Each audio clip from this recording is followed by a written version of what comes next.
ओं नमो वेंकटेशाय। वेंकटाद्रिसमं स्थानं ब्रह्मांडे नास्ति किंचन, वेंकटेश समो देवो न भूतो न भविष्यति। திருவிழா திருப்பதி தேவஸ்தானம் ஸ்ரீமத் வெங்கடேஸ்வரா பக்தி சேனல் இணைந்து வழங்கும் ஸ்ரீமத் பகவத்கீதை பாராயணத்திற்கு அனைவரையும் வரவேற்கிறோம். மூகம் கரோதி வாசாலம் அங்கும் லங்கயதே கிரிம் யத் கிருபாதமஹம் வந்தே பரமானந்த மாதவம்.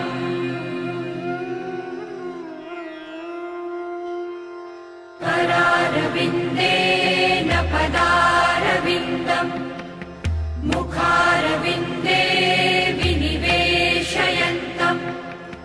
वटस्य पत्रस्य पुटे शयानम् बालं मुकुन्दं मनसा स्मरामि.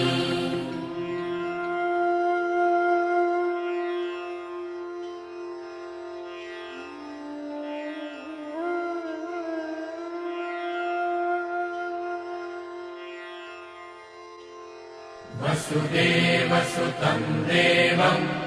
कंसचाणूरमर्दनं देवकी परमानन्दं कृष्णं वन्दे जगद्गुरुम्. நம்மளுடைய பகவத்கீதை மாஹாத்மியத்தில் யத்ர கீதா விசாரஸ்ச படனம் பாடனம் ஸ்ருதம் தத்ராஹம் நிஷ்சிதம் பிருச்வி நிவசாமி சதைவஹி என்று பகவான் பூமி தேவியை பார்த்து சொல்கிறார். எத்திர கீதா விசாரா, எந்த இடத்தில் கீதையினுடைய விசாரம் நடக்கிறதோ, படனம் அதனுடைய பாடமானது நடக்கிறதோ, பாடனஞ்ச கற்பித்தல் நடக்கிறதோ, தத்ராஹம் நிஷ்சிதம் பிருச்வி நிவசாமி, தத்ர அந்த இடத்தில் அகம் நிவசாமி நான் நிச்சயமாக அதே இடத்தில் இருக்கிறேன், சதா ஏவகி அங்கேயே நித்தியமாக இருக்கிறேன் என்று பகவான் எந்த இடத்தில் பகவத்கீதையினுடைய விசாரம் படனம் பாடனம் நடக்கிறதோ, ஸ்ருதம் கேட்கப்படுகிறதோ அந்த இடத்தில் நான் இருக்கிறேன் என்று பகவான் பகவத்கீதை மகாத்மியத்தில் செல்ஃப் ஸ்டேட்மெண்ட்டாக அங்கே சொல்கிறார். அப்பேற்பட்ட பகவத்கீதை பாராயணத்திற்கு அனைவரையும் வரவேற்கிறோம். அதற்கு முதலில் குரு பிரார்த்தனை மற்றும் சங்கல்பத்துடன் இந்த நிகழ்ச்சியை துவங்கலாம்.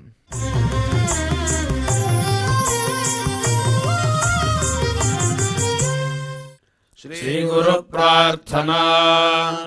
குரு பிரம்மா குரு விஷ்ணு குரு தேவோ மகேஸ்வரः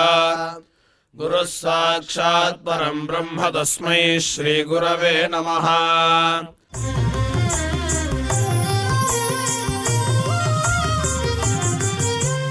श्रीनिवास प्रार्थना. नमः क्षीराब्धिनाथाय वैकुण्ठाचलवासिने मुकुन्दाय नमो नित्यम् अनन्ताय नमो नमः.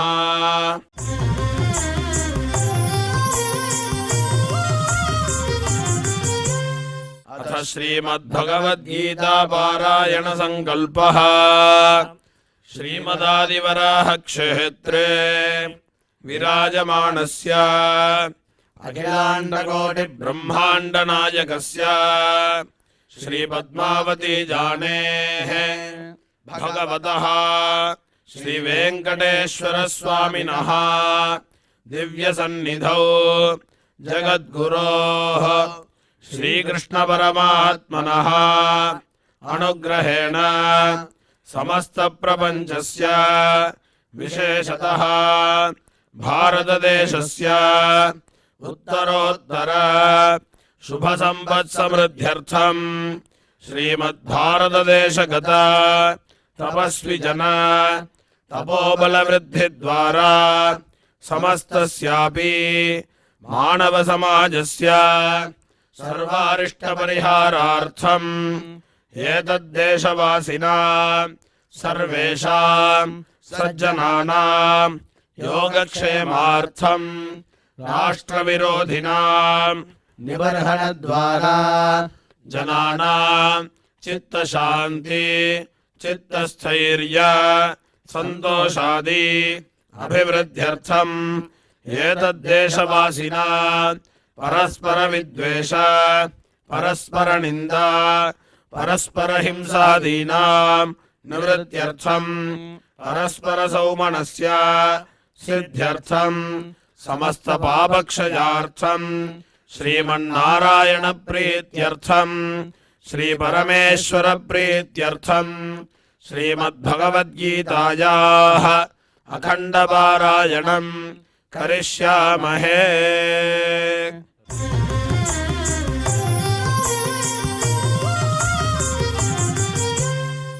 श्रीगीता प्रार्थना श्रीवत्साङ्गम् महोरस्कम् वनमाला विराजितम् शङ्खचक्रधरम् देवम् कृष्णम् वन्दे जगद्गुरुम्।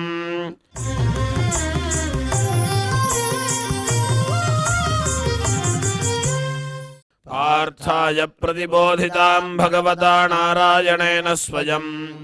व्यासेन ग्रथिताम् पुराणमुनिना मध्ये महाभारतम् अद्वैतामृतवर्षिणीम् भगवतीम् अष्टादशाध्यायिनीम् अम्ब त्वामनुसन्दधामि भगवद्गीते भवद्वेषिणीम्।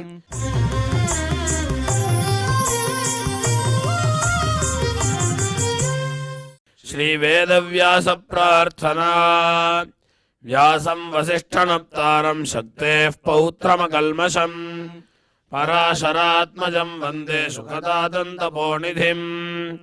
यत्र योगेश्वरः कृष्णो यत्र पार्थो धनुर्धरः तत्र श्रीर्विजयो भूतध्रुवाणि तिर्मतिर्मम।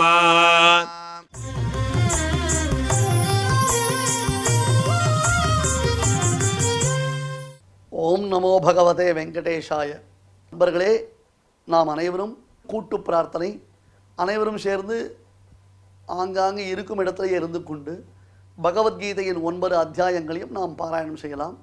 धृतराष्ट्रौवाच धर्मक्षेत्रे कुरुक्षेत्रे समवेतायुयुत्सवः मामकाः पाण्डवाश्चैव किमकुर्वत सञ्जय। सञ्जय उवाच दृष्ट्वा तु पाण्डवानीकम् व्यूढम् दुर्योधनस्तदा आचार्यमुपसङ्गम्य राजा वचनमब्रवीत् पश्यैताम् पाण्डुपुत्राणामाचार्यमहतीम् च मोम् व्यूढान् द्रुपदपुत्रेण तव शिष्येण धीमता। अत्र शूरा महेश्वासा भीमार्जुनसमायुधि युयुधानो विराटश्च द्रुपदश्च महारथः धृष्टकेतुश्चेकितानः काशीराजश्च वीर्यवान् पुरुजित्कुन्तिभोजश्च शैब्यश्च नरपुङ्गवः युधामन्युश्च विक्रान्त उत्तमौजाश्च वीर्यवान् सौभद्रो द्रौपदेयाश्च सर्व एव महारथाः अस्माकं तु विशिष्टाये तान्निबोध द्विजोत्तमा नायका मम सैन्यस्य संज्ञार्थं तान् ब्रवीमि ते भवान् भीष्मश्च कर्णश्च कृपश्च समितिञ्जयः अश्वत्थामा विकर्णश्च सौमदत्तिस्तथैव च अन्ये च बहवः शूरा मदर्थे त्यक्तजीविताः नानाशस्त्रप्रहरणाः सर्वे युद्धविशारदाः अपर्याप्तं तदस्माकं बलं भीष्माभिरक्षितम् पर्याप्तं त्विदमे तेषां बलं भीमाभिरक्षितम् अयनेषु च सर्वेषु यथा भागमवस्थिताः भीष्ममेवाभिरक्षन्तु भवन्तः सर्व एव हि तस्य सञ्जनयन् हर्षं कुरु वृद्धः पितामहः सिंहनादं विनद्योच्चैः शङ्खं दद्मौ प्रतापवान्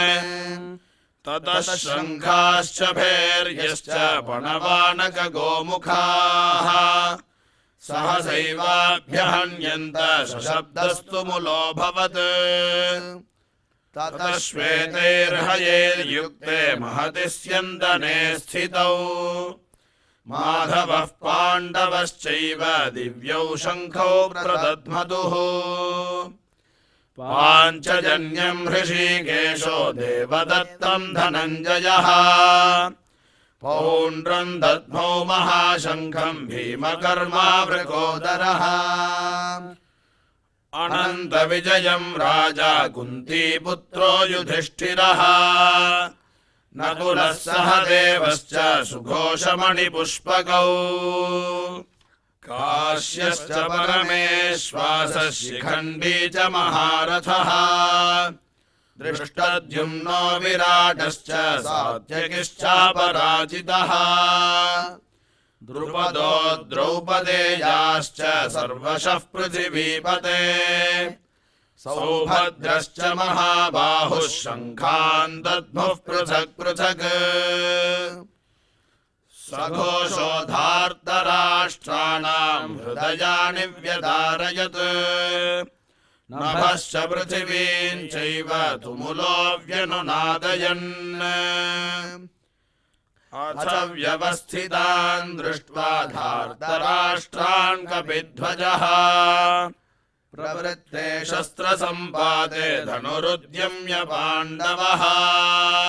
ऋषिकेशं तदा वाक्यमिदमाह महीपते अर्जुन उवाच सेनयोरुभयोर्मध्ये रथं स्थापयमेच्युता यावदेतान् निरीक्षेऽहं योद्धुकामानवस्थितान् कैर्मया सह योद्धव्यमस्मिन् रणसमुद्यमे योत्स्यमानानवेक्षेऽहं ययेतेऽत्र समागताः धार्तराष्ट्रस्य दुर्बुद्धेर्युद्धे प्रियचिकीर्षवः सञ्जय उवाच एवमुक्त्वा हृषीकेशो गुडाकेशेन भारत सेनयोरुभयोर्मध्ये स्थापयित्वा रथोत्तमम् भीष्मद्रोणप्रमुखतः सर्वेषां च महीक्षिता उवाच पार्थ पश्येतान् समवेतान् कुरूनिति तत्रापश्य स्थितान् पार्थः पितॄनथ पितामहान् आचार्यान् मातुलान् भ्रातॄन् पुत्रान् पौत्रान् सखींस्तदा श्वशुरान् सुहृदश्चैव सेनयोरुभयोरपि तान् समीक्ष स कौन्तेयः सर्वान् बन्धूनवस्थितान् कृपया परयाविष्टो विषीदन्निदमब्रवीत् अर्जुन उवाच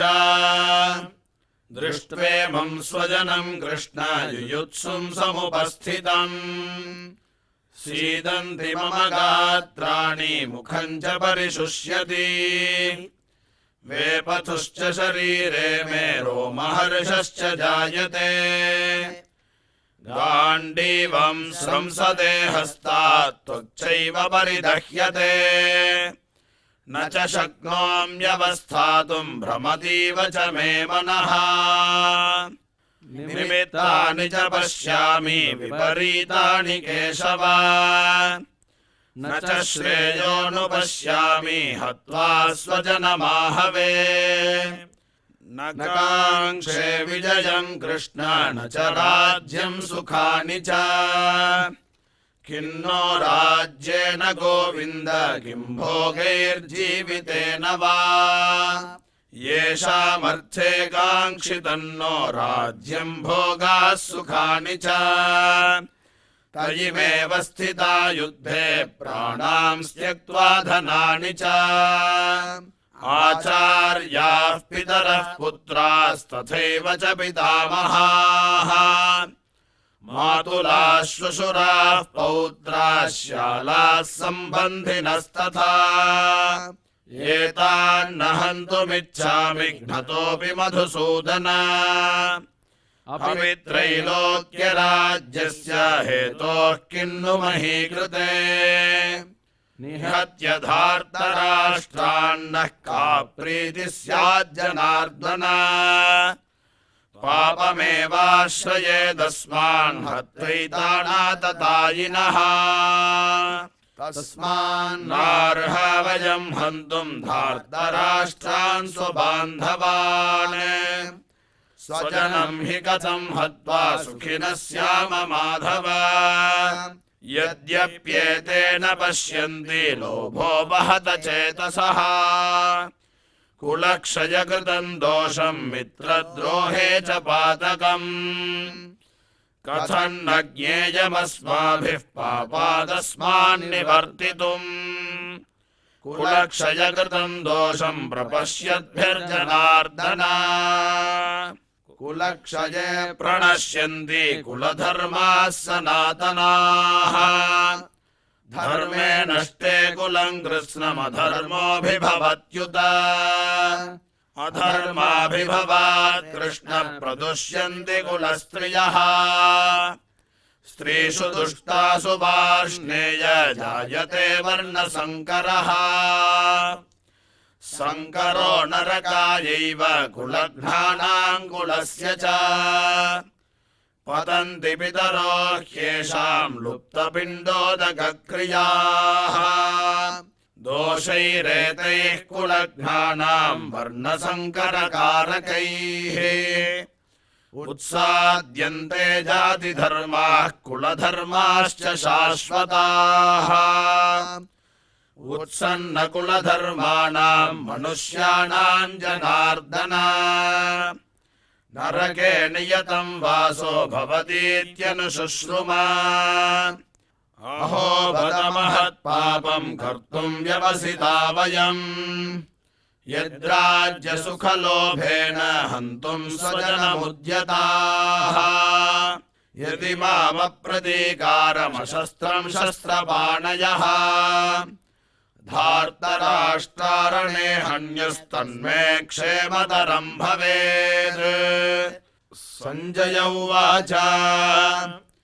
एवमुक्त्वार्जुनः सङ्ख्ये रथोपस्थमुपाविशत् विसृज्य सशरं चापं शोकसंविघ्नमानसः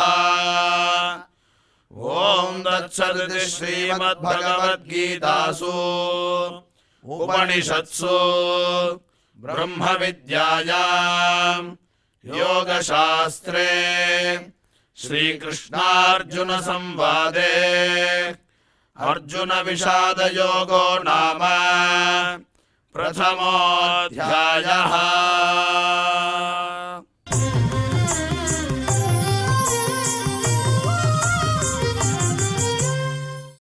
संजय उवाच तं तथा कृपयाविष्टम् अश्रूर्णाकुलेक्षणम् विषीदन्तमिदं वाक्यम् उवाच मधुसूदनः। श्रीभगवानुवाच कुतस्त्वाकश्मलमिदं विषमे समुपस्थितम् अनार्यजुष्टमस्वर्ग्यमकीर्तिकरमर्जुन क्लैब्यं मास्मगमः पार्थ नैतत्त्वय्युपपद्यते क्षुद्रं हृदय दौर्बल्यं त्यक्त्वोत्तिष्ठ परन्तप। अर्जुन उवाच कथं भीष्ममहं सङ्ख्ये द्रोणं च मधुसूदन ईशुभिः प्रतियोत्स्यामि पूजार्हा मधुसूदन। गुरून् हत्वा हि महानुभावान् श्रेयो भोक्तुं भैक्ष्यमभीह लोके हत्वार्थकामांस्तु गुरूनिहैव भुञ्जीय भोगान् रुधिरप्रदिग्धान्। न न चैतद्विद्मः करदन्नो गरीयो यद्वा जयेम यदि वा नो जयेयुः यानेव हत्वा न जिजीविषामस्तेव स्थिताः प्रमुखे धार्तराष्ट्राः कार्पण्यदोषोपहसस्वभावः पृच्छामि त्वाम् धर्मसम्मूढचेताः यच्छ्रेयस्यान्निश्चितम् ब्रूहि तन्मे शिष्यस्तेऽहं शाधिमान् त्वाम् प्रपन्नम् न हि प्रपश्यामि ममापनुद्याच्योगमुच्छोषणमिन्द्रियाणाम्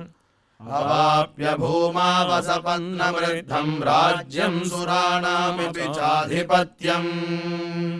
सञ्जय उवाच एवमुक्त्वा हृषीकेशम् गुडाकेशः परन्तप न योत्स्य इति गोविन्दमुक्त्वा तूष्णीम् बभूवः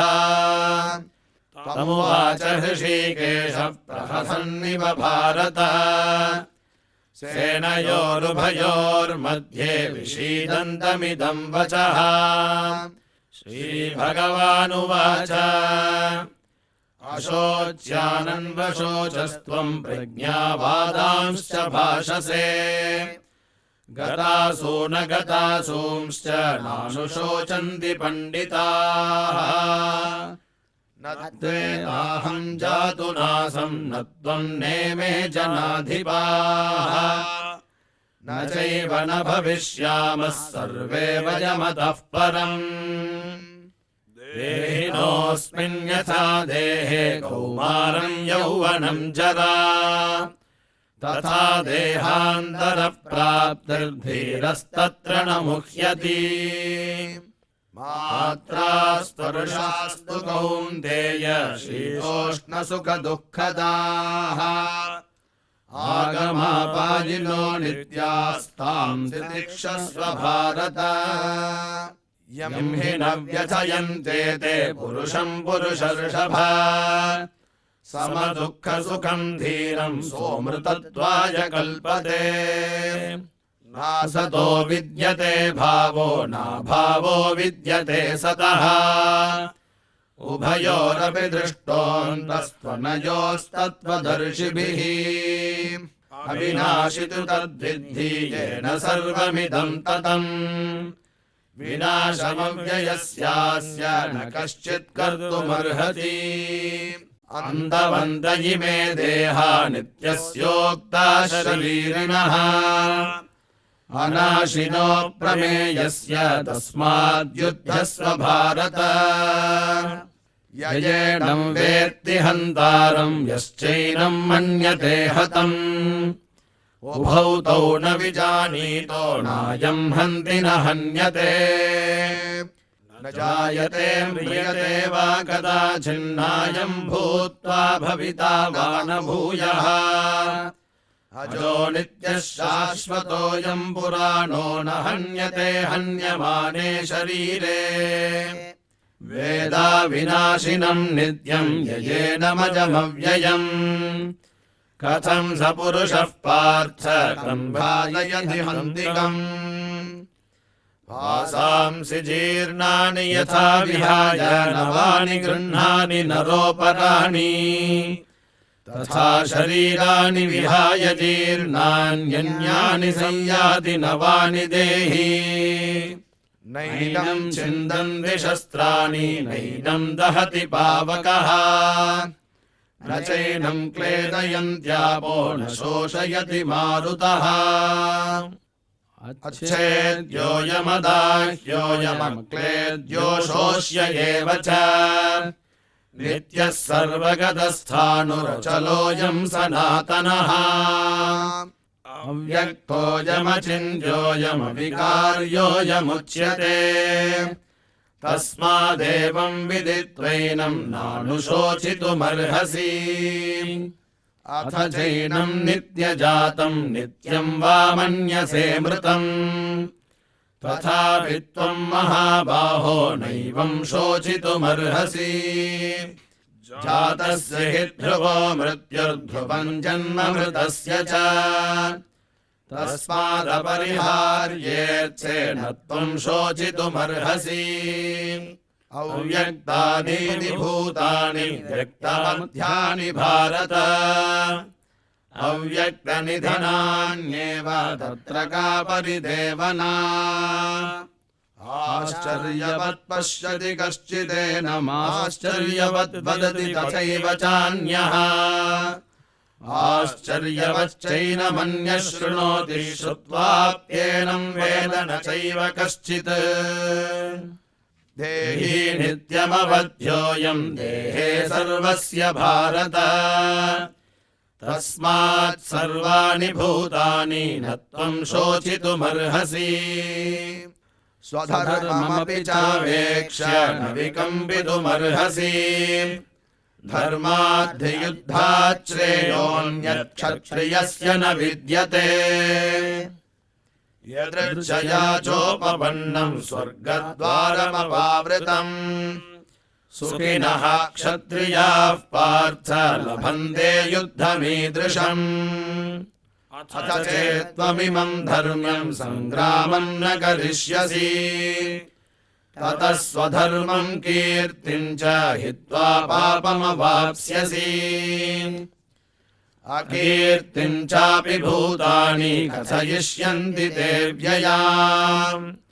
सम्भावितस्य चाकीर्तिर्मरणादतिरिच्यते भयाद्रणादुपरतं मंस्यन्ते त्वां महारथाः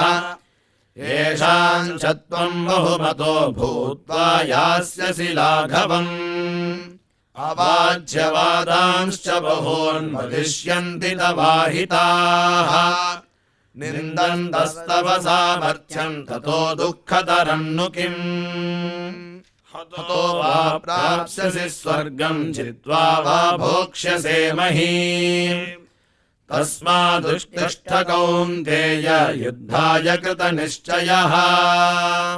सुखदुःखे समे कृत्वा लाभालाभौ जयाजयौ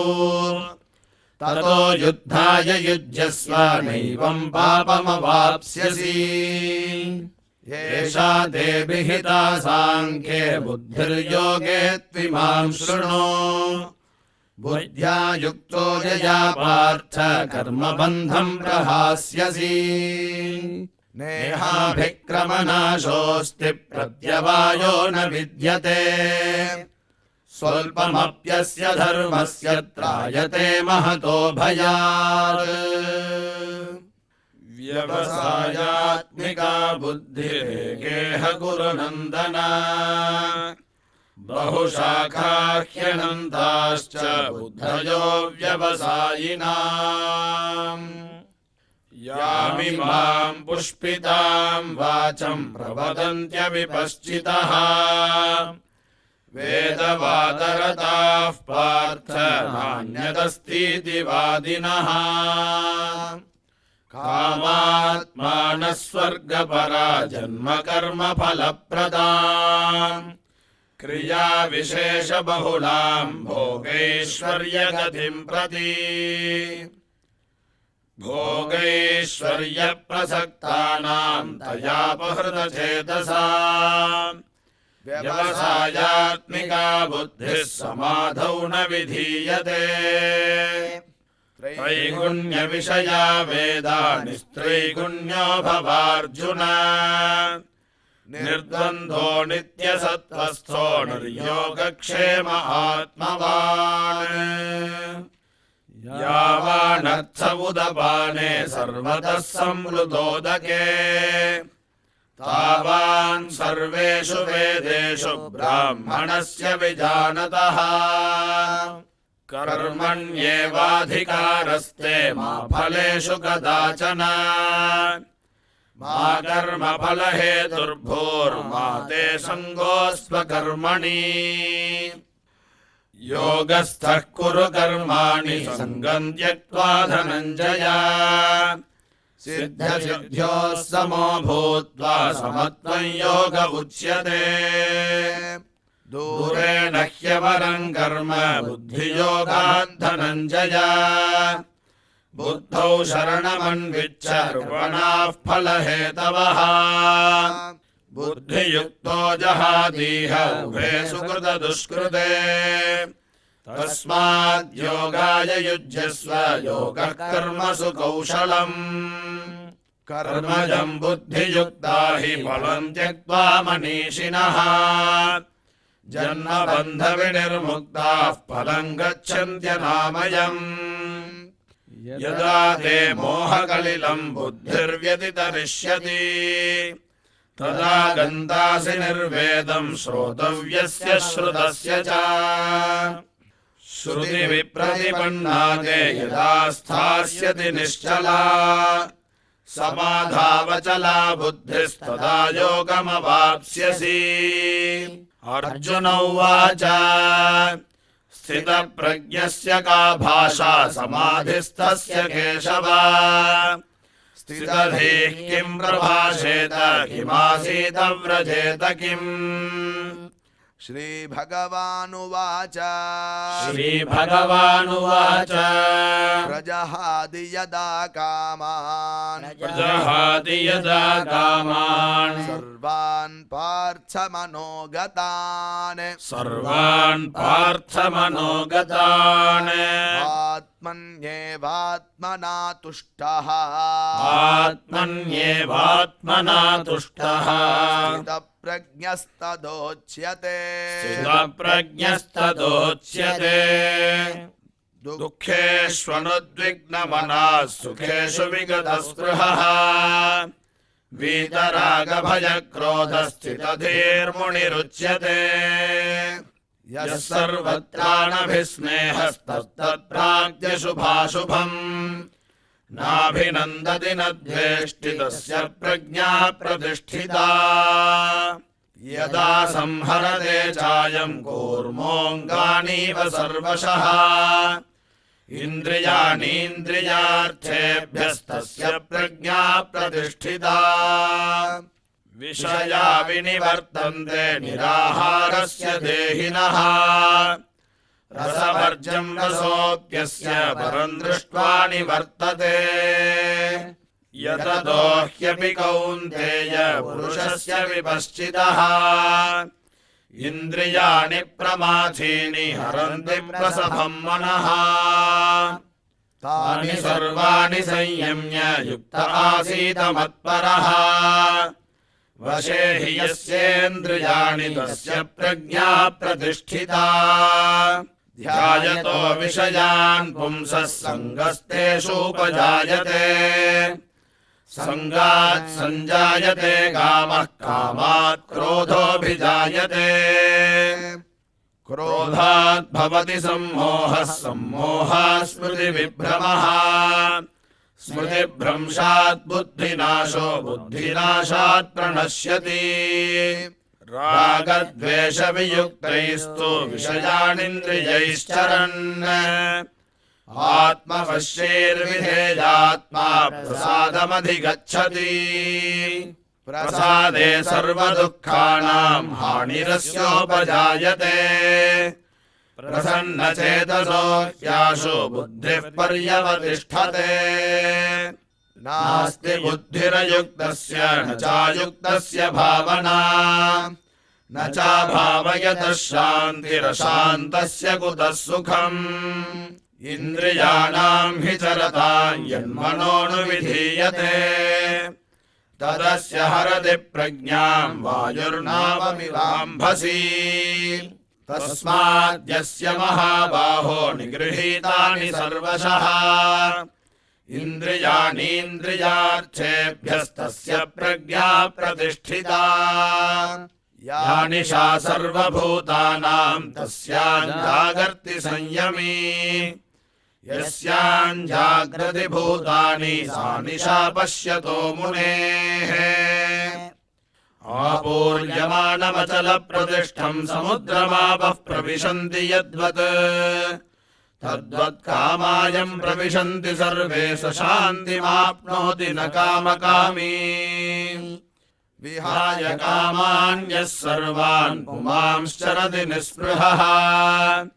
निर्ममो निरहङ्कारः स शान्तिमधिगच्छति येषा ब्राह्मी स्थितिः पार्थ नैनां प्राप्य विमुह्यति स्थित्वा स्यामन्तकालेऽपि ब्रह्मनिर्वाणमृच्छति ॐ तत्सदिति श्रीमद्भगवद्गीतासु उपनिषत्सु ब्रह्मविद्यायां योगशास्त्रे श्रीकृष्णार्जुनसंवादे सांख्ययोगो नाम द्वितीयोऽध्यायः।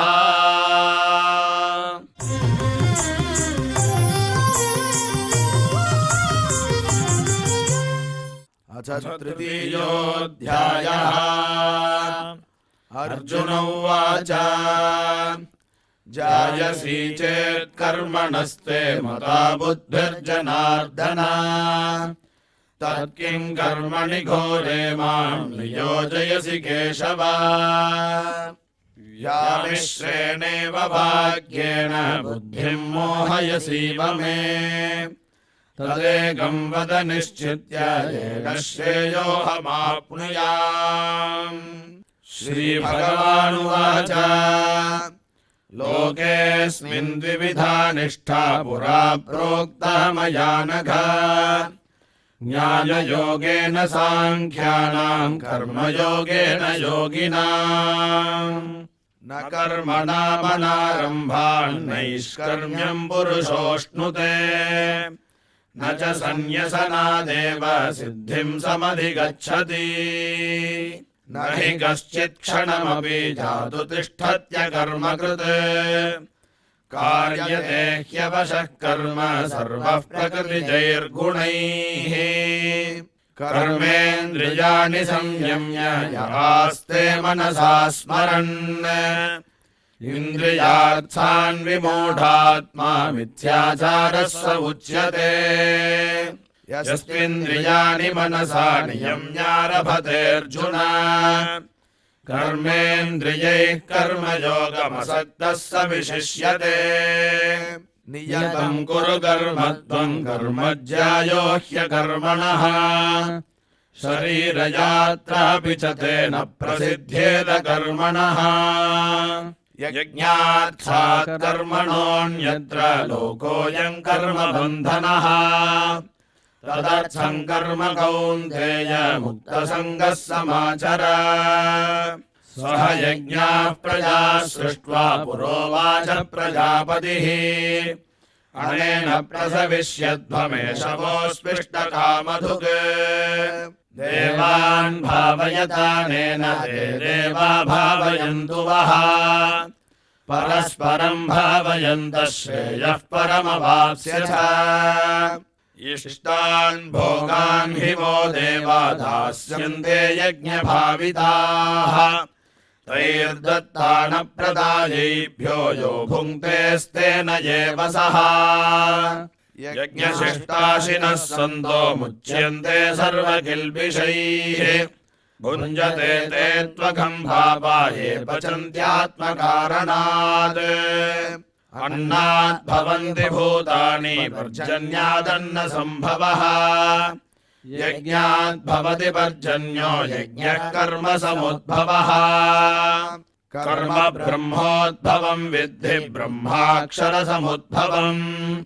तस्मात् सर्वगतम् ब्रह्म नित्यं यज्ञे प्रतिष्ठितम्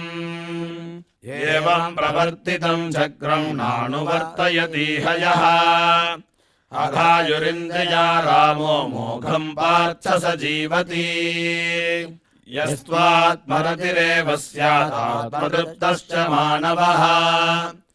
आत्मन्येव च सन्तुष्टस्तस्य कार्यम् न विद्यते नैव तस्य कृतेनार्थो नाकृतेनेह कश्चन न चास्य सर्वभूतेषु कश्चिदर्थव्यपाश्रयः तस्मादसक्तः सततम् कार्यम् कर्म समाचर असक्तो ह्याचरन् कर्म परमाप्नोति पूरुषः कर्मणैव हि संसिद्धिमास्थिता जनकादयः लोकसङ्ग्रहमेवापि सम्पश्यन् कर्तुमर्हसि यद्यदाचरति श्रेष्ठस्तत्तदेवेतरो जनः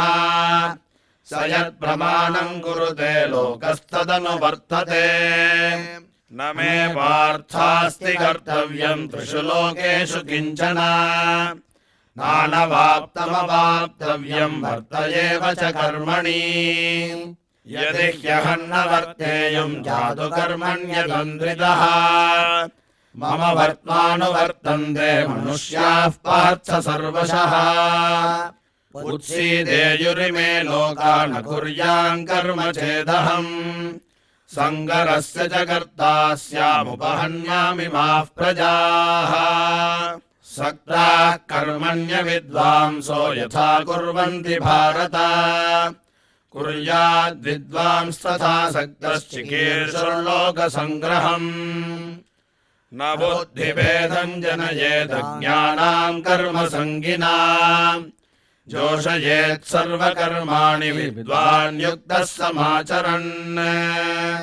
प्रकृतेः क्रियमाणानि गुणैः कर्माणि सर्वशः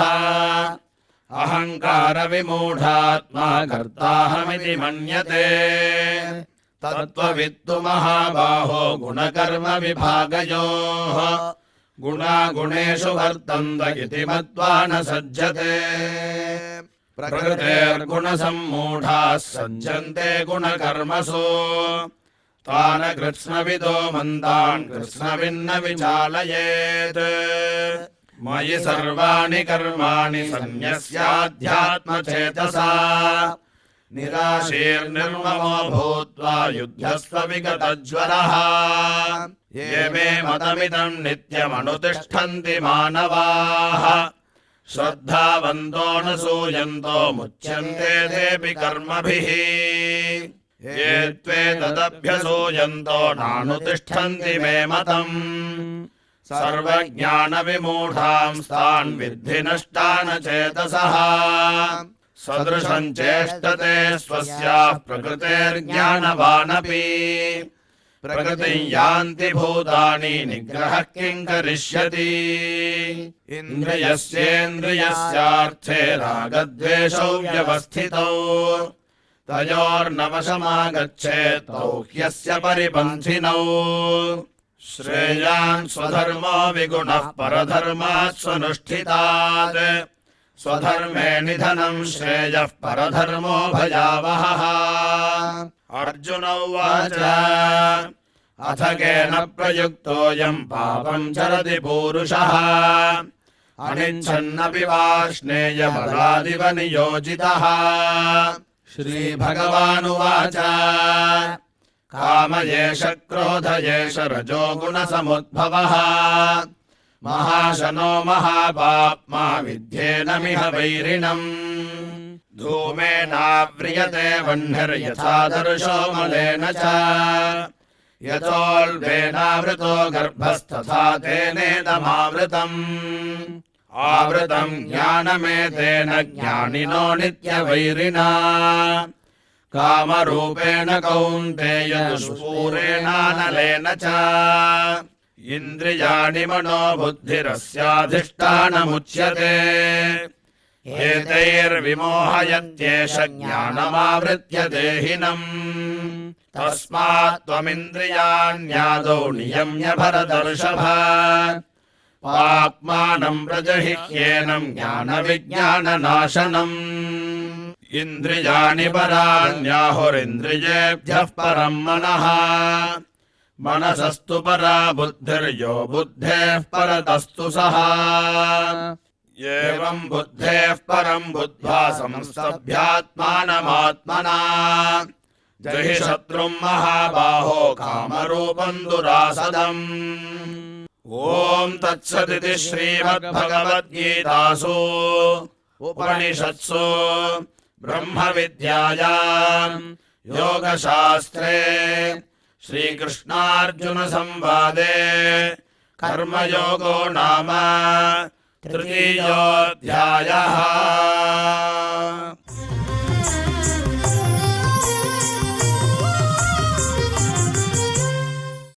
श्रीभगवानुवाच उवाच इमं विवस्वते योगं प्रोक्तवानहमव्ययम् विवस्वान्मनवे प्राहनुरिक्षागवे ब्रवीत् एवं परम्परा प्राप्तमिमं राजऋषयो विदुः सकाले नेह महता योगो नष्टः परन्तप स एवायं मया तेद्य योगः प्रोक्तः पुरातनः भक्तोऽसि मे सखा चेति रहस्यम् एतदुत्तमम् अर्जुन उवाच अपरम् भवतो जन्म परम् जन्म विवस्वतः कथमेतद्विजानीयाम् त्वमादौ प्रोक्तवानिति श्रीभगवानुवाच बहूनि मे व्यतीतानि जन्मानि तव चार्जुन तान्यहं वेद सर्वाणि न त्वं वेत्स परन्तप अजोऽपि सन्नव्ययात्मा भूतानामीश्वरोऽपि सन् प्रकृतिं स्वामधिष्ठाय सम्भवाम्यात्ममायया यदा यदा हि धर्मस्य ग्लानिर्भवति भारत अभ्युत्थानाधर्मस्य तदात्मानं सृजाम्यहम् परित्राणाय साधूनां विनाशाय च दुष्कृताम् धर्म संस्थापनार्थाय सम्भवामि युगे युगे जन्म कर्म च मे दिव्यमेवं यो वेत्ति तत्त्वतः त्यक्त्वा देहं पुनर्जन्म नैति मामेति सोऽर्जुन वीतरागभयक्रोधा मन्मया मामुपाश्रिताः बहवो ज्ञानतपसा भूता मद्भावमागताः ये यथा माम् प्रपद्यन्ते तांस्तथैव भजाम्यहम् मम वर्त्मानुवर्तन्ते मनुष्याः पार्थ सर्वशः काङ्क्षन्तः कर्मणाम् सिद्धिं यजन्त इह देवताः क्षिप्रम् हि मानुषे लोके सिद्धिर्भवति कर्मजा चातुर्वर्ण्यम् मया सृष्टम् गुणकर्म विभागशः तस्य कर्तारमपि माम् विद्य कर्तारमव्ययम् न माम् कर्माणि लिम्पन्ति न मे कर्मफले स्पृहा इति माम् योऽभिजानाति कर्मभिर्न स बध्यते एवम् ज्ञात्वा कृतम् कर्म पूर्वैरपि मुमुक्षुभिः कुरु कर्मैव तस्मात् त्वम् पूर्वैः पूर्वतरम् कृतम् किम् कर्म किमकर्मेति कवयोऽप्यत्र मोहिताः तत्ते कर्म प्रवक्ष्यामि यज्ञात्वा मोक्ष्यसे शुभात् कर्मणो ह्यपि बोद्धव्यम् बोद्धव्यम् च विकर्मणः अकर्मणश्च बोद्धव्यम् गहना कर्मणो गतिः कर्मण्यकर्म यः पश्येत कर्मणि च कर्म यः स बुद्धिमान् मनुष्येषु स युक्तः कृत्स्नकर्मकृत् यस्य सर्वे समारम्भाः कामसङ्कल्पवर्जिताः ज्ञानाग्निदग्धकर्माणम् तमाहुः पण्डितम् बुधाः त्यक्त्वा कर्मफलासङ्गम् नित्यतृप्तो निराश्रयः कर्मण्यभिप्रवृत्तोऽपि नैव किञ्चित् करोति सः निराशीर्यत चित्तात्मा त्यक्त सर्वपरिग्रहः शारीरम् केवलम् कर्म कुर्वन्नाप्नोति किल्बिषम् यदृच्छालाभसन्तुष्टो द्वन्द्वातीतो विमत्सरः समसिद्धावसिद्धौ च कृत्वापि न निबध्यते गतसङ्गस्य मुक्तस्य ज्ञानावस्थितचेतसः यज्ञायाचरतः कर्म समग्रम् प्रविलीयते ब्रह्मार्पणम् ब्रह्म हविर्ब्रह्माग्नौ ब्रह्मणाहुतम् ब्रह्मैव तेन गन्तव्यम् ब्रह्मकर्म समाधिना दैवमेवापरे यज्ञे योगिनः पर्युपासते ब्रह्माग्नावपरे यज्ञम् यज्ञेनैवोपजुह्वति श्रोत्रादीनीन्द्रियाण्यन्ये संयमाग्निषु जुह्वति शब्दादीन् विषयानन्य इन्द्रियाग्निषु जुह्वति सर्वाणीन्द्रियकर्माणि प्राणकर्माणि चापरे आत्मसंयमयोगाग्नौ जुह्वति ज्ञानदीपिते द्रव्ययज्ञास्तपो यज्ञा योगयज्ञास्तथा परे स्वाध्यायज्ञानयज्ञाश्च यतयः संशितव्रताः अपाने जुह्वति प्राणम् प्राणे पानम् तथा परे प्राणापानगतिरुद्ध्वा प्राणायामपरायणाः अपरे नियताहाराः प्राणान् प्राणेषु जुह्वति सर्वेऽप्येते यज्ञविदो यज्ञक्षपितकल्मषाः यज्ञशिष्टामृतभुजो यान्ति ब्रह्म सनातनम् नायम् लोकोऽस्त्ययज्ञस्य कुतोऽन्यः कुरु सत्तमा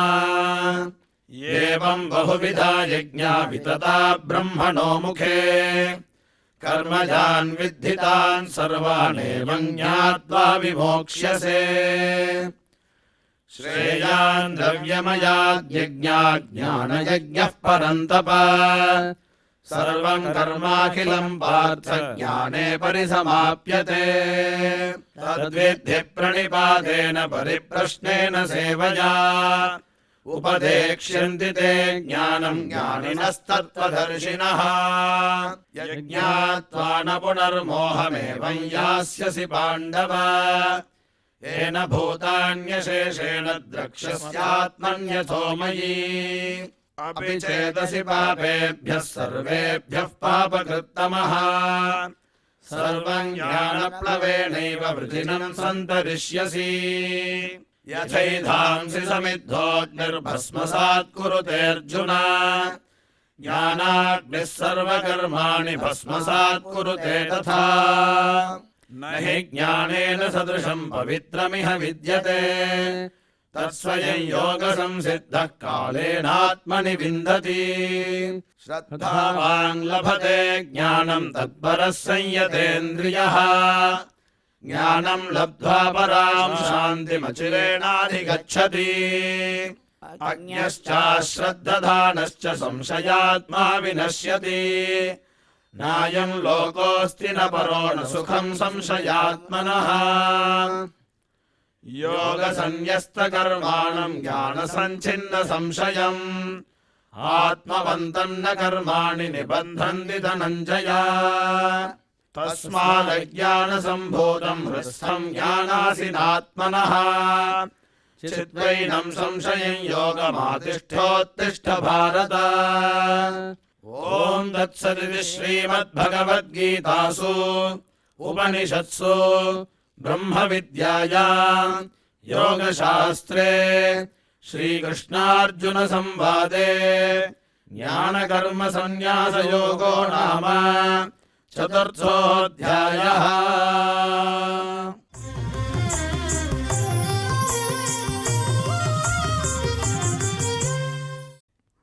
अथ पञ्चमोऽध्यायः। अर्जुन उवाच सन्न्यासम् कर्मणाम् कृष्णपुनर्योगम् च शंससि यच्छ्रेययेतयोरेकम् तन्मे ब्रूहि सुनिश्चितम्। श्रीभगवानुवाच सन्न्यासः कर्मयोगश्च निःश्रेयसकरावुभौ त्रयोस्तु कर्मसन्न्यासात् कर्मयोगो विशिष्यते। ज्ञेयः स नित्यसन्न्यासी यो न द्वेष्टि न काङ्क्षति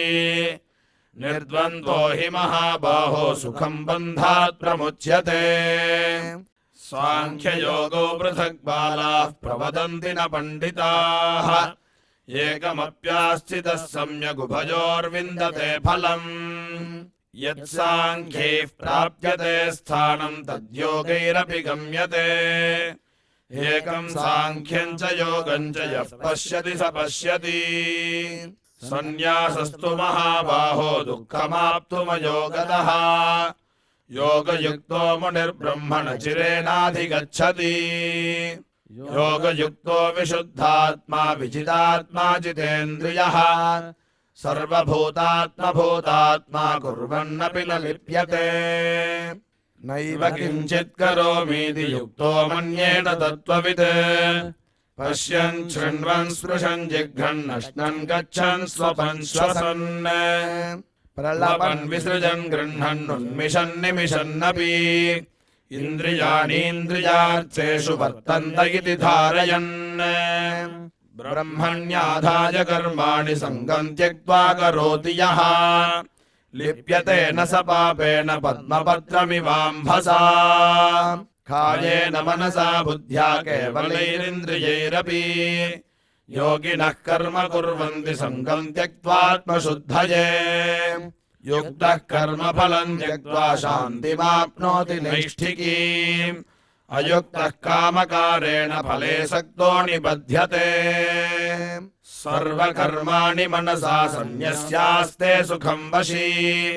नवद्वारे पुरे देहि नैव कुर्वन्न कारयन् न कर्तृत्वम् न कर्माणि लोकस्य सृजति प्रभुः न कर्मफलसंयोगम् स्वभावस्तु प्रवर्तते नादत्ते कस्यचित् पापम् न चैव सुकृतम् विभुः अज्ञानेनावृतम् ज्ञानम् तेन मुह्यन्ति जन्तवः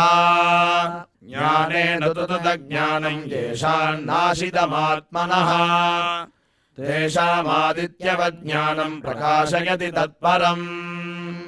तद्बुद्धयस्तदात्मानस्तन्निष्ठास्तत्परायणाः गच्छन्त्य पुनरावृत्तिम् ज्ञाननिर्धूतकल्मषाः विद्या विनयसम्पन्ने ब्राह्मणे कविहस्तिनि शुनि चैव श्वपाके च पण्डिताः समदर्शिनः हिहैव तैर्जितः सर्गो येषाम् साम्ये स्थितम् मनः निर्दोषम् हि समम् ब्रह्म तस्मात् ब्रह्मणि ते स्थिताः न प्रहृष्येत् प्रियम् प्राप्य नोद्विजेत् प्राप्य चाप्रियम् स्थिरबुद्धिरसम्मूढो ब्रह्मविद् ब्रह्मणि स्थितः बाह्यस्पर्शेष्वसक्तात्मा विन्दत्यात्मनि यत्सुखम् स ब्रह्मयोगयुक्तात्मा सुखमक्षयमश्नुते ये हि संस्पर्शजा भोगा दुःखयोनय एव ते आद्यन्तवन्तः कौन्तेय न तेषु रमते बुधः शक्नोतीहैव यः सोढुम् प्राक्शरीरविमोक्षणात् कामक्रोधोद्भवम् वेगम् स युक्तः स सुखी नरः योऽन्तः सुखोऽन्तरारामस्तथान्तर्ज्योतिरेव यः स योगी ब्रह्मनिर्वाणम् ब्रह्मभूतोऽधिगच्छति लभन्ते ब्रह्मनिर्वाणमृषयः क्षीणकल्मषाः छिन्नद्वैधायतात्मानः सर्वभूतहिते रताः कामक्रोधवियुक्तानाम् यतीनाम् यतचेतसा अभितो ब्रह्मनिर्वाणम् वर्तते विदितात्मनाम् स्पर्शान् कृत्वा बहिर्बाह्यांश्चक्षुश्चैवान्तरे भ्रुवोः प्राणापानौ समौ कृत्वा नासाभ्यन्तरचारिणौ यतेन्द्रियमनो बुद्धिर्मुनिर्मोक्षपरायणः विगतेच्छाभयक्रोधो यः सदा मुक्त एव सः भोक्तारम् यज्ञतपसाम् सर्वलोकमहेश्वरम् सुहृतम् सर्वभूतानाम् ज्ञात्वा माम् शान्तिमृच्छति ॐ तत्सदिति श्रीमद्भगवद्गीतासु उपनिषत्सु ब्रह्मविद्यायाम् योगशास्त्रे श्रीकृष्णार्जुनसंवादे कर्मसन्न्यासयोगो नाम पञ्चमोऽध्यायः।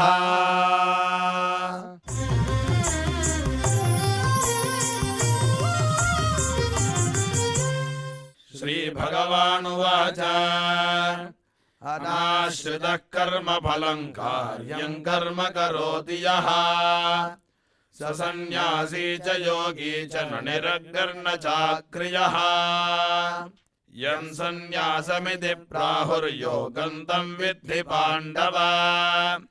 न ह्यसन्न्यस्तसङ्कल्पो योगी भवति कश्चन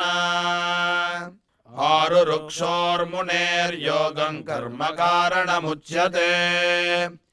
योगारूढस्य तस्यैव शमः कारणमुच्यते यदा हिनेन्द्रियार्थेषु न कर्मस्वनुषज्यते सर्वसङ्कल्पसन्न्यासी योगारूढस्ततोच्यते उद्धरेदात्मनात्मानं नात्मानमवसादयेत् आत्मैव ह्यात्मनो बन्धुरात्मैव रिपुरात्मनः बन्धुरात्मात्मनस्तस्य येनात्मैवात्मना जितः अनात्मनस्तु शत्रुत्वे वर्तेतात्मैव शत्रुवत् जितात्मनः प्रशान्तस्य परमात्मा समाहितः शीतोष्णसुखदुःखेषु तथा मानापमानयोः ज्ञानविज्ञानतृप्तात्मा कूटस्थो विजितेन्द्रियः युक्त इत्युच्यते योगी समलोष्टाश्मकाञ्चनः सुहृन्मित्रार्युदासीनमध्यस्थद्वेष्य बन्धुषु साधुष्वपि च पापेषु समबुद्धिर्विशिष्यते योगी युञ्जीत सततमात्मानं रहसि स्थितः एकाकीयत चित्तात्मा निराशीरपरिग्रहः शुचौ देशे प्रतिष्ठाप्य स्थिरमासनमात्मनः नात्युच्छ्रितन्नातिनीचं चैलाजिनकुशोत्तरम् तत्रैकाग्रं मनः कृत्वा यतचित्तेन्द्रियक्रियः उपविश्यासने युञ्जात् योगमात्मविशुद्धये समं कायशिरो ग्रीवं धारयन्नचलं स्थिरः सम्प्रेक्ष्य नासिकाग्रं स्वं दिशश्चानवलोकयन् प्रशान्तात्मा विगतभिर्ब्रह्मचारिव्रते स्थितः मनः संयम्य मच्चित्तो युक्त आसीत मत्परः युञ्जन्नेवं सदात्मानं योगी नियतमानसः शान्तिर्निर्वाणपरमां मत्संस्थामधिगच्छति नात्यश्नतस्तु योगोऽस्ति न चैकान्तमनश्नतः न चादिस्वप्नशीलस्य जाग्रतो नैव चार्जुन युक्ताहारविहारस्य युक्तचेष्टस्य कर्मसु युक्तस्वप्नावबोधस्य योगो भवति दुःखः यदा विनियतं चित्तमात्मन्येवावतिष्ठते निःस्पृहः सर्वकामेभ्यो युक्त इत्युच्यते तदा यथा दीपो निवातस्थो नेङ्गते सोममास्मृता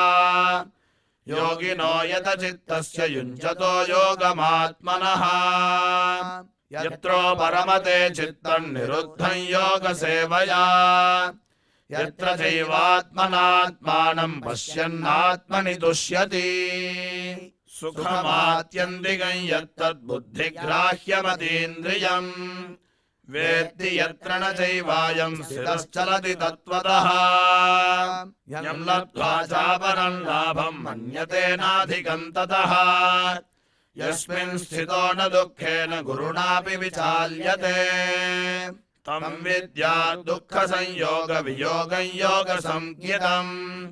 स निश्चयेन योक्तव्यो योगो निर्विण्णचेतसा सङ्कल्पप्रभवान् कामांस् त्यक्त्वा सर्वान् शेषतः मनसैवेन्द्रियग्रामं विनियम्य समन्ततः शनैः शनैरुपरमेद्बुद्ध्या धृतिगृहीतया आत्मसंस्थं मनः कृत्वा न किञ्चिदपि चिन्तयेत् यतो यतो निश्चरति मनश्चञ्चलमस्थिरम् ततस्ततो नियम्यैतदात्मन्येव वशं नयेत् प्रशान्तमनसं ह्येनं योगिनं सुखमुत्तमम् उपैति शान्तरजसं ब्रह्मभूतमकल्मषम् युञ्जन्नेवं सदात्मानं योगी विगतकल्मषः सुखेन ब्रह्म संस्पर्शमत्यन्तं सुखमश्नुते सर्वभूतस्थमात्मानं सर्वभूतानि चात्मनि ईक्षते योगयुक्तात्मा सर्वत्र समदर्शनः यो माम् पश्यति सर्वत्र सर्वम् च मयि पश्यति तस्याहं न प्रणश्यामि स च मे न प्रणश्यति सर्वभूतस्थितं यो माम् भजत्येकत्वमास्थितः सर्वथा वर्तमानोऽपि स योगी मयि वर्तते आत्मौपम्येन सर्वत्र समम् पश्यति योऽर्जुन सुखं वा यदि वा दुःखं स योगी परमो मतः अर्जुन उवाच योऽयं योगस्त्वया प्रोक्तः साम्येन मधुसूदन एतस्याहं न पश्यामि चञ्चलत्वास्थितिं स्थिराम् चञ्चलं हि मनः कृष्ण प्रमाथि बलवदृढम् तस्याहं निग्रहं मन्ये वायोरिव सुदुष्करम् श्रीभगवानुवाच असंशयं महाबाहो मनो दुर्निग्रहं चलम् अभ्यासेन तु कौन्तेय वैराग्येन च गृह्यते असंयतात्मना योगो दुष्प्राप इति मे मतिः वश्यात्मना तु यतता शक्यो वाप्तुमुपायतः अर्जुन उवाच अयति श्रद्धयोपेतो योगाच्चलितमानसः अप्राप्य योगसंसिद्धिं कां गतिं कृष्ण गच्छति कच्छिन्नो भयविभ्रष्टश्चिन्नाभ्रमिव नश्यति अप्रतिष्ठो महाबाहो विमूढो ब्रह्मणः पथि ये तन्मे संशयं कृष्ण छेत्तुमर्हस्य शेषतः त्वदन्यः संशयस्यास्य छेत्ता न ह्युपपद्यते श्रीभगवानुवाच पार्थ नैवेह नामुत्र विनाशस्तस्य विद्यते न हि कल्याणकृत् कश्चित् दुर्गतिं तात गच्छति प्राप्य पुण्यकृतां लोकानुषित्वा शाश्वतीः समाः शुचीनां श्रीमतां गेहे योगभ्रष्टोऽभिजायते अथवा योगिनामेव कुले भवति धीमताम् एतद्धि दुर्लभतरं लोके जन्म यदीदृशम् तत्र तं बुद्धिसंयोगं लभते पौर्वदेहिकम् यतते च ततो भूयः संसिद्धौ कुरु नन्दन पूर्वाभ्यासेन तेनैव क्रियते ह्यवशोऽपि सः जिज्ञासुरपि योगस्य शब्दब्रह्माति वर्तते प्रयत्नाद्यतमानस्तु योगी संशुद्ध किल्बिषः अनेकजन्म संसिद्धस्ततो याति परां गतिम्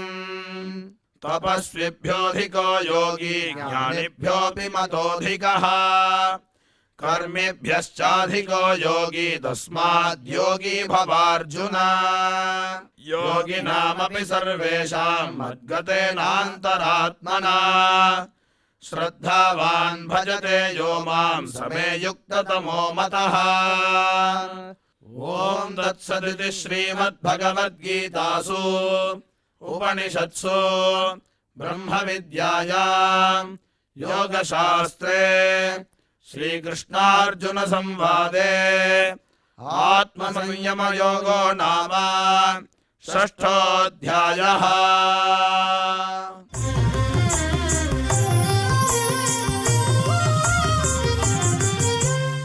श्रीभगवानुवाच मय्यासक्तमनाः पार्थ योगं युञ्जन्मदाश्रयः असंशयं समग्रं मां यथा ज्ञास्यसि तच्छृणु ज्ञानं देहं सविज्ञानमिदं वक्ष्याम्यशेषतः यज्ञात्वा नेह भूयोऽन्यज्ञातव्यमवशिष्यते मनुष्याणां सहस्रेषु कश्चिद्यतति सिद्धये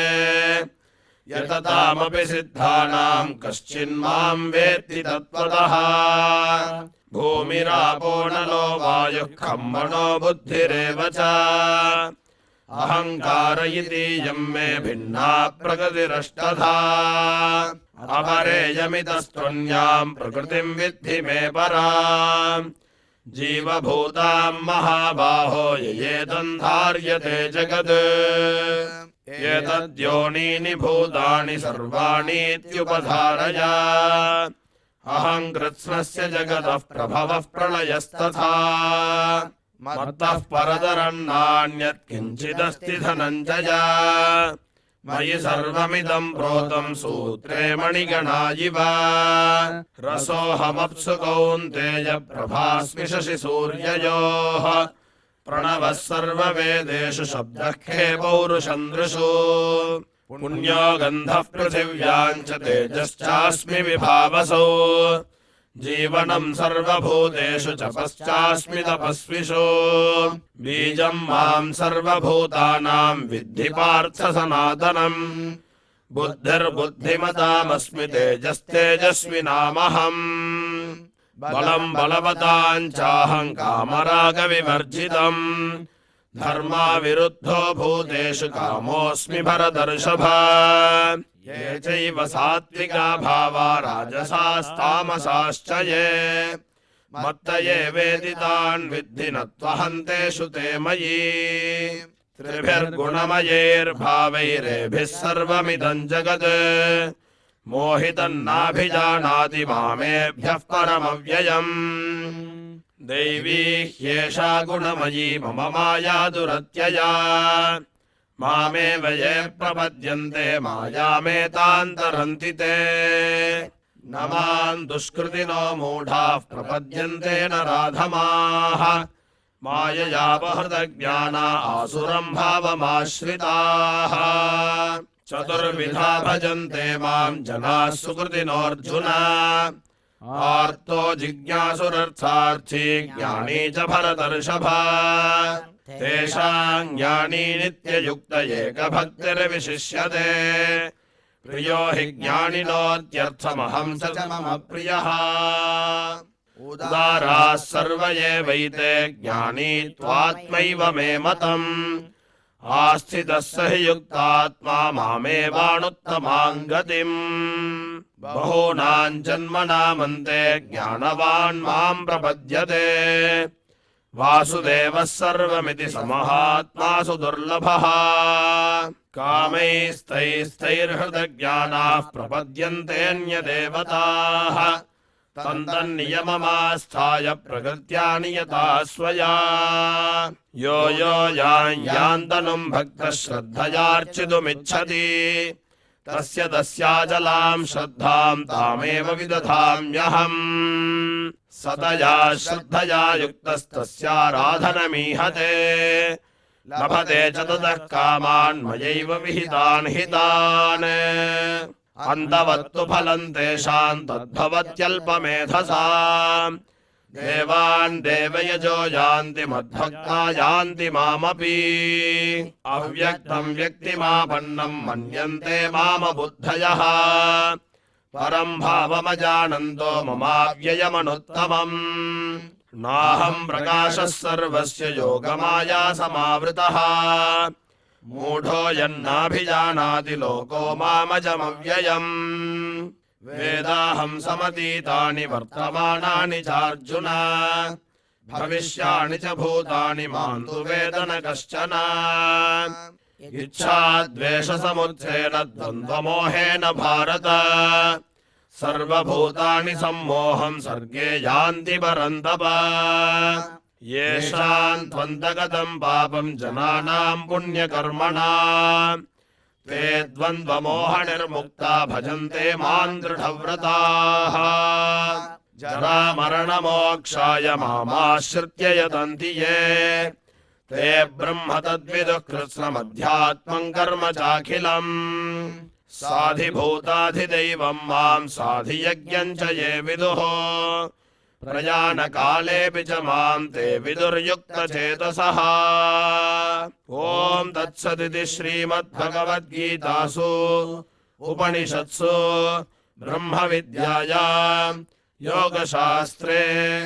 श्रीकृष्णार्जुनसंवादे ज्ञानविज्ञानयोगो नाम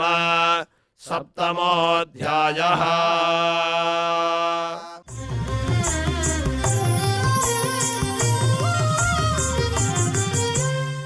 अर्जुन उवाच किं तद्ब्रह्म किमध्यात्मं किं कर्म पुरुषोत्तमा अधिभूतं च किं प्रोक्तमधिदैवं किमुच्यते अधियज्ञः कथं गोत्र देहेऽस्मिन् मधुसूदन प्रयाणकाले च कथं ज्ञेयोऽसि नियतात्मभिः श्रीभगवानुवाच अक्षरं ब्रह्म परमं स्वभावोऽध्यात्ममुच्यते भूतभावोद्भवकरो विसर्गः कर्म संज्ञितः अधिभूतं क्षरो भावः पुरुषश्चाधिदैवतम् अधियज्ञोऽहमेवात्र देहे देहभृतां वर अन्तकाले च मामेव स्मरन् मुक्त्वा कलेवरम् यः प्रयाति समद्भावं याति नास्त्यत्र संशयः यय्यं वापि स्मरन् भावं त्यजत्यन्ते कलेवरम् तन्तमेवैति कौन्तेय सदा तद्भावभावितः तस्मात् सर्वेषु कालेषु मामनुस्मर युध्य च मय्यर्पितमनो बुद्धिर्मामे वैश्यस्य संशयम् अभ्यासयोगयुक्तेन चेतसा नान्यगामिना परमं पुरुषं दिव्यं याति पार्थानुचिन्तयन् कविं पुराणमनुशासितारमणोरणीयां समनुस्मरेद्यः सर्वस्य धातारमचिन्त्य रूपमादित्यवर्णं तमसः परस्तात् प्रयाणकाले मनसा जलेन भक्त्या युक्तो योगबलेन चैव ध्रुवोर्मध्ये प्राणमावेश्य सम्यक् सदं परं पुरुषमुपैति दिव्यम् यदक्षरं वेदविदो वदन्ति विशन्ति यद्यतयो वीतरागाः यदिच्छन्तो ब्रह्मचर्यं चरन्ति तत्ते पदं सङ्ग्रहेण प्रवक्ष्ये सर्वद्वाराणि संयम्य मनोहृदि निरुध्य च मूर्ध्याधायात्मनः प्राणमास्थितो योगधारणा ओमित्येकाक्षरं ब्रह्म व्याहरन् मामनुस्मरन् यः प्रयादित्यजं देहं स याति परमां गतिम् अनन्यचेताः सततं यो मां स्मरति नित्यशः तस्याहं सुलभः पार्थ नित्ययुक्तस्य योगिनः मामुपेत्य पुनर्जन्म दुःखालयमशाश्वतम् नाप्नुवन्ति महात्मानः संसिद्धिं परमां गताः आब्रह्मभुवनाल्लोकाः पुनरावर्तिनोऽर्जुन मामुपेत्य तु कौन्तेय पुनर्जन्म न विद्यते सहस्रयुगपर्यन्तमहर्यद्ब्रह्मणो विदुः रात्रिं युगसहस्रान्तान्ते होरात्रविदो जनाः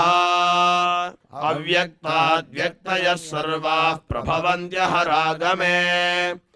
रात्र्यागमे प्रलीयन्ते तत्रैवाव्यक्तसंज्ञके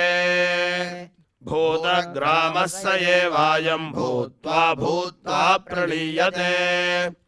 रात्र्यागमे वशः पार्थ प्रभवत्यहरागमे परस्तस्मात्तु भावोऽन्यो व्यक्तो व्यक्तात् सनातनः यः स सर्वेषु भूतेषु नश्यत्सु न विनश्यति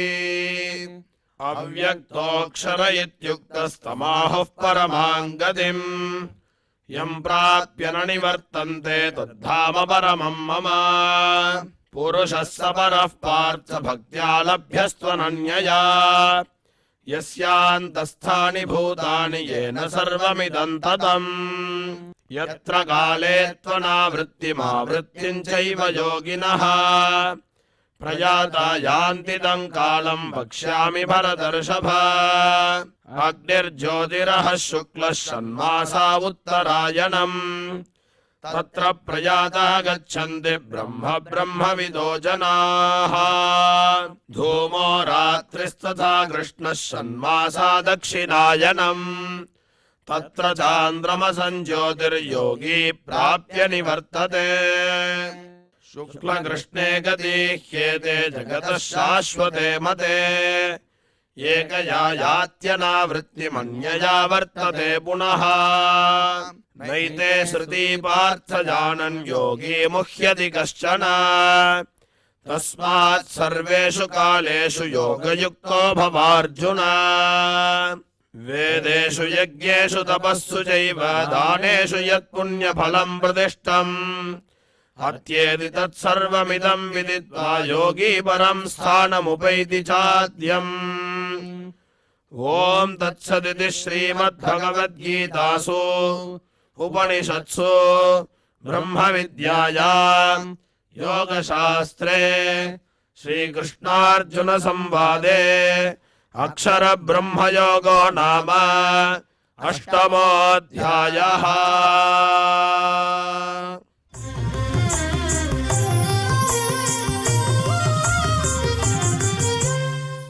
श्रीभगवानुवाच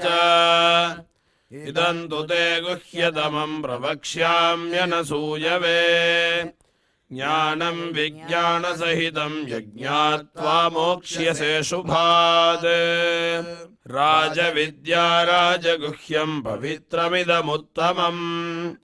प्रत्यक्षावगमं धर्म्यं सुसुखं कर्तुमव्ययम् अश्रद्धधानाः पुरुषा धर्मस्यास्य परन्तप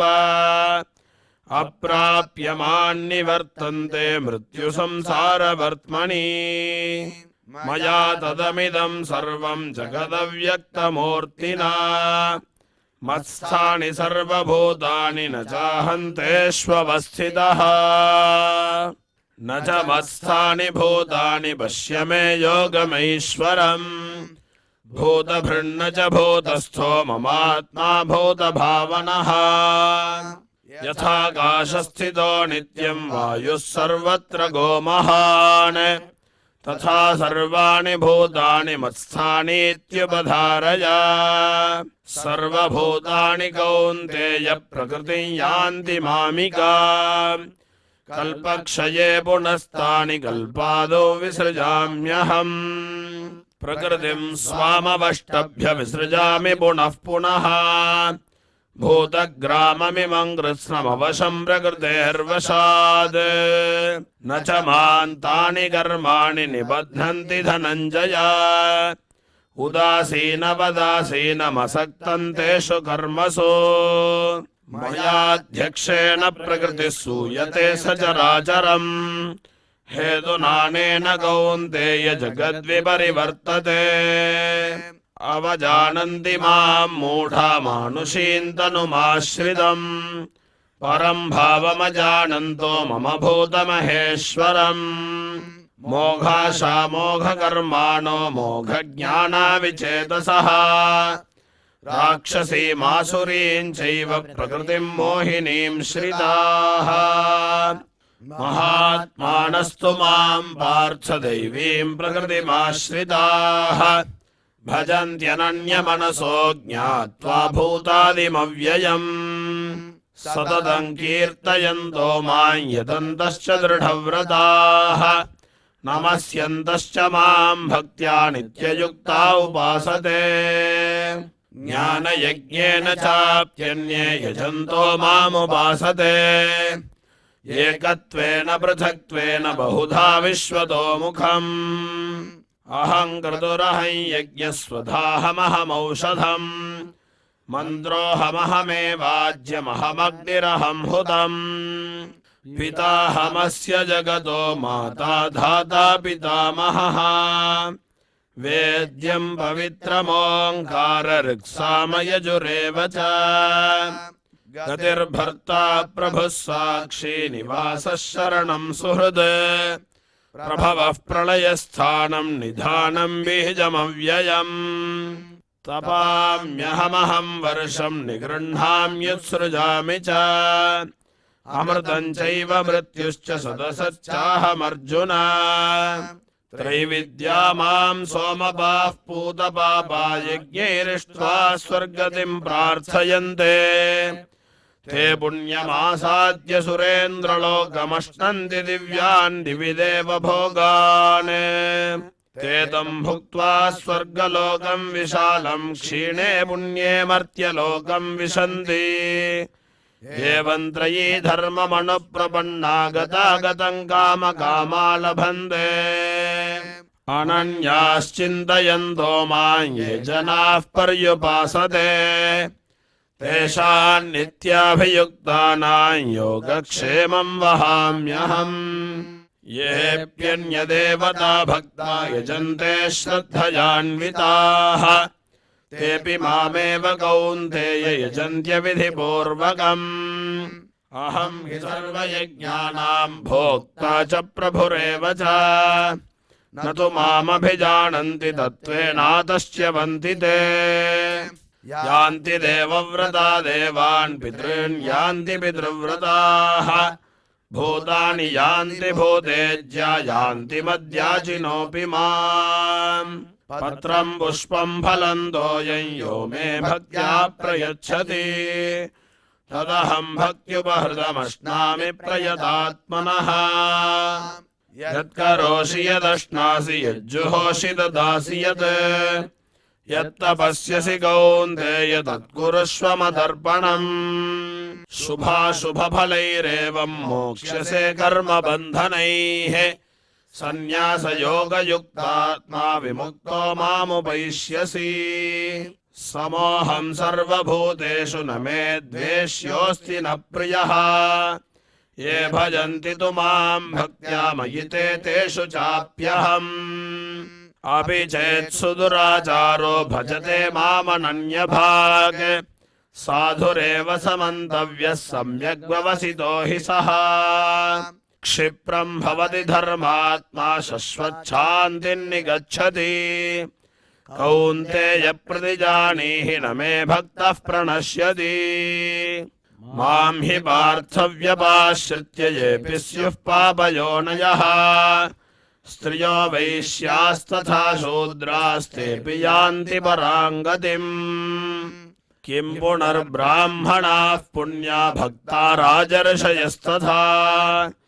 अनित्यमसुखं लोकमिमं प्राप्य भजस्व माम्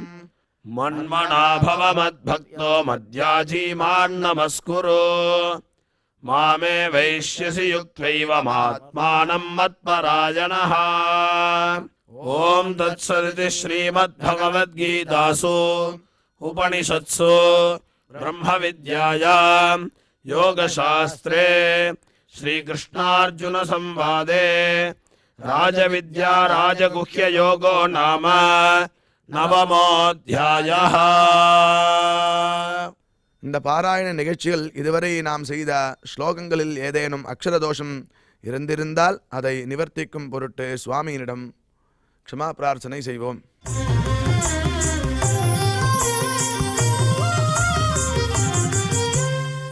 अथ क्षमा प्रार्थना यदक्षरपदभ्रष्टं मात्राहीनं च यद्भवेत् तत्सर्वं क्षम्यतां देव नारायण नमोऽस्तु ते.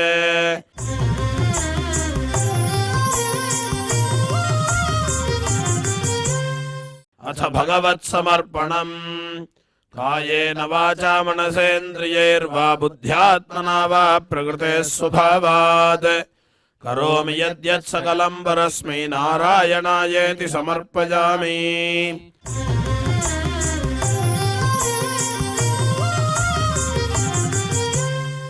अथ लोकक्षेम प्रार्थना सर्वे भवन्तु सुखिनः सर्वे सन्तु निरामयाः सर्वे भद्राणि पश्यन्तु मा कश्चित् दुःखभाग् भवेत्. சுவாமியினுடைய பரிபூர்ண அருள் கிடைக்க வேண்டி மங்களாசாசனத்துடன் இன்றைய நிகழ்ச்சி நிறைவு பெறுகிறது. நாளை மீண்டும் இதே நிகழ்ச்சியில் சந்திக்கலாம். ஓம் நமோ வெங்கடேஷாய.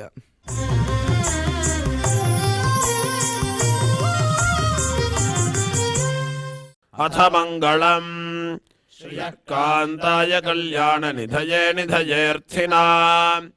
श्रीवेङ्कटनिवासाय श्रीनिवासाय मङ्गलम्.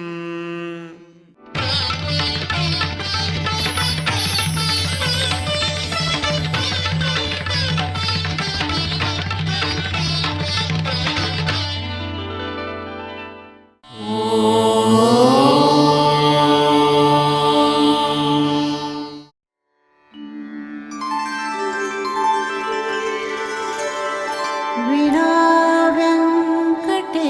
वेङ्कटेशं ननाथो ननाथः सदा वेङ्कटेशं स्मरामि स्मरामि हरे वेङ्कटेश प्रसीद प्रसीद प्रियं वेङ्कटेश प्रयच्छ प्रयच्छ